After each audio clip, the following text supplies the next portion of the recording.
All right, we're going to discuss what the mastery of a probate home sale is. This is a comprehensive guide. There's 7 sections of it. We're going to go through together, and hopefully this will give you insight into what it takes to work with probates as a real estate agent, and conversely, what it's like to be a seller, what you can expect from a real estate agent. So let's get into it. Like I said, we got 7 key points. Chapter 1, understanding probates. Chapter 2, marketing strategies for probates. Chapter 3, working with the executor. Chapter 4, pricing strategies with the probate homes. Chapter 5, negotiating. 6, overcoming common challenges. And 7, the resources and tools on the probate home. So let's get into this. So what is a probate? Probate's the legal process through which the assets of a deceased individual are dispersed to the heirs and beneficiaries. In context of real estate, a probate home refers to a property owned by someone who has passed away, and the sale of the property must go through the probate process before it can be transferred to new owners. Simple understanding of probate. So what is that process? Probate process typically involves several steps, including validation of the deceased person's will, if it exists, the appointment of the executor or personal rep to manage the estate, the identification and appraisal of the assets, the settlement of debts or taxes, and the distribution of the remaining assets to the heirs of the beneficiary. The sale of the probate home is often one of the final steps in the process. What are the key players in the probate sale? Well, there's several parties involved. Includes the executor of the will or the personal rep, the heirs, the beneficiaries. Sometimes there's an attorney involved. There's us as real estate agents, and any potential buyers.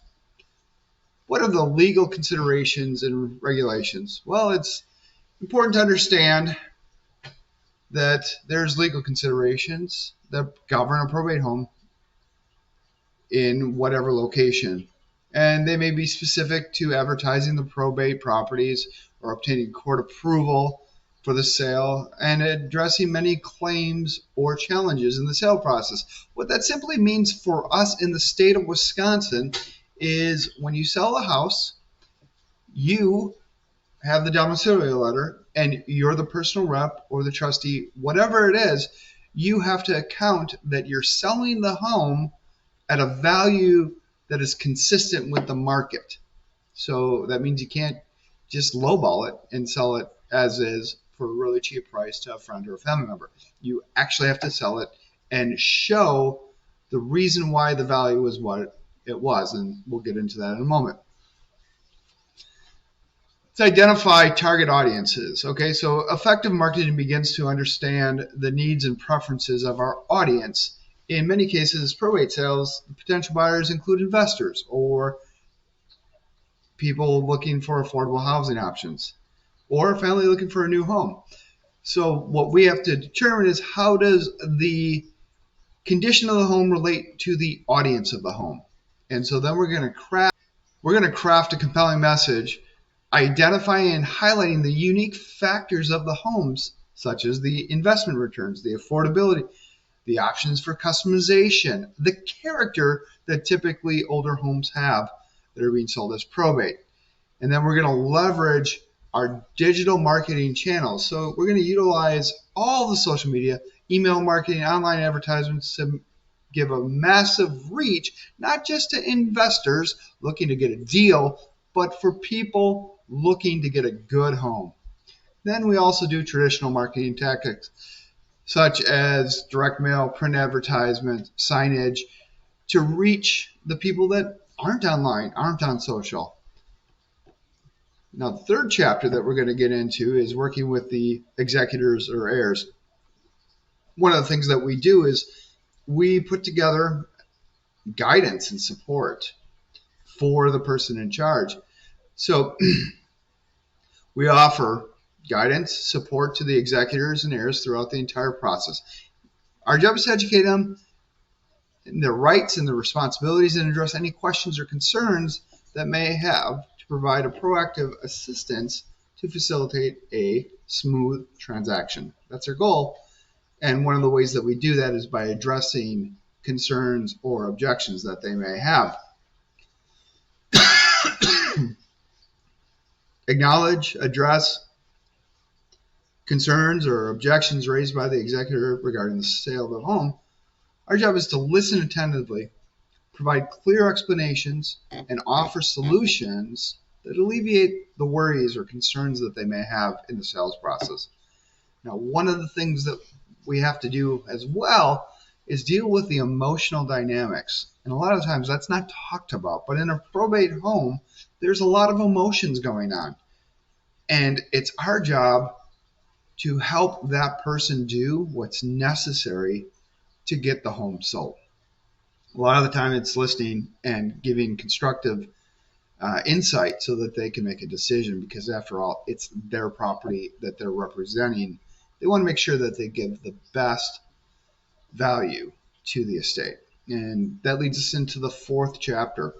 And that's pricing and valuation. And so we're going to assess the market. We're going to determine what the market trends are, including our supply and demand dynamics, the value and recent data that we assess.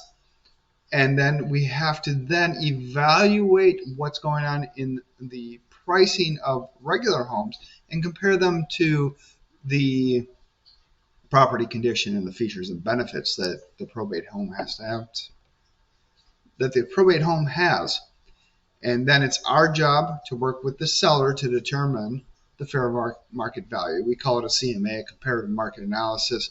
And that's going to help us give an accurate valuation to the person in charge of the estate so that they know without a doubt that they're selling it for a good price.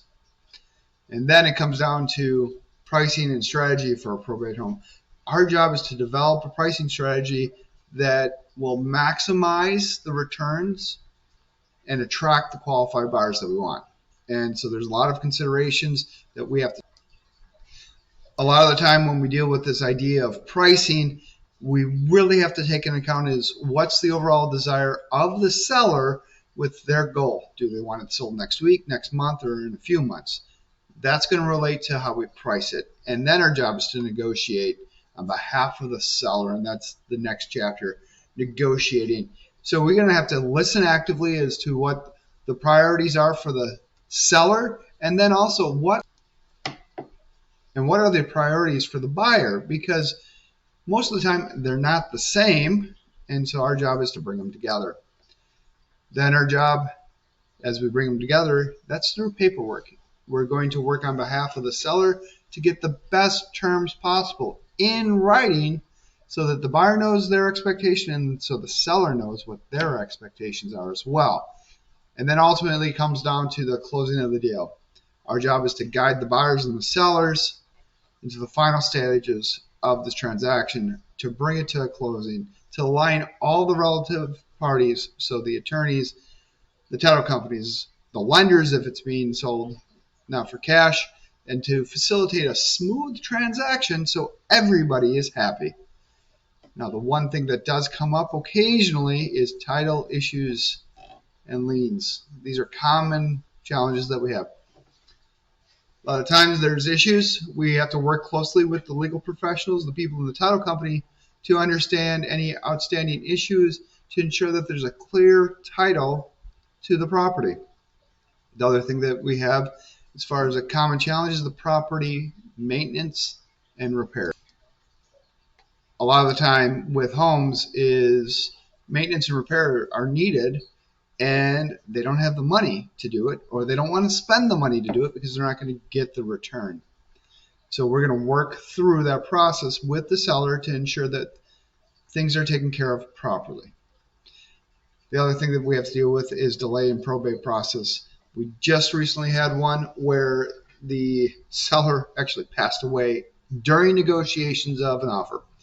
So we actually were delayed 2 months for it to go through the process to ensure that we could sell the property with clear title. So there are some things that can arise like that, and it's our job to work through them with the seller. Managing expectations. Now, one of the things about probate is their expectations are all over the board. Some people have this idea that, man, it's selling as is, so it's probably not going to sell for that much money. Other people think, oh my gosh, it's a probate property. Look at the neighborhood. Look at this price. We should be able to get so much more for it. And in the end, we have to manage the expectation of what the response will be so that the seller is not disappointed in the process. Now, there are some resources that we have to use at times during the process, and that's legal resources. So sometimes we need an attorney involved if we don't know the ins and outs of something that does come up. It's rare. And the other thing that we're going to rely upon is other real estate agents. So when we work with the seller, our job is to get the best price possible. And that means that most of the time, not always, but most of the time, there's going to be another real estate agent involved that is working with a buyer that will give a better price or terms than the buyers that we have. And it's just our job to ensure that the seller gets the best case scenario for them. Now, the last two are marketing templates and tools. Obviously, depending on the condition, it'll determine which marketing templates we use and what tools we use, depending on what we're trying to accomplish for this seller. A lot of times, we work with investors. So we're going to deal with professional development opportunities. I have a list right now of about 200 investors in the Milwaukee-Waukesha area that are constantly looking for deals. And they're willing to pay a good price for it. And sometimes that's the best opportunity for our seller. So we just concluded the 7 parts of what it is to be a probate, what the expectations are for a seller and for a real estate agent. And if you have any questions that I missed, I'd be happy to discuss them. Comment below. Call me, text me. I'd be happy to talk with you. Thanks for tuning in. We'll talk to you later.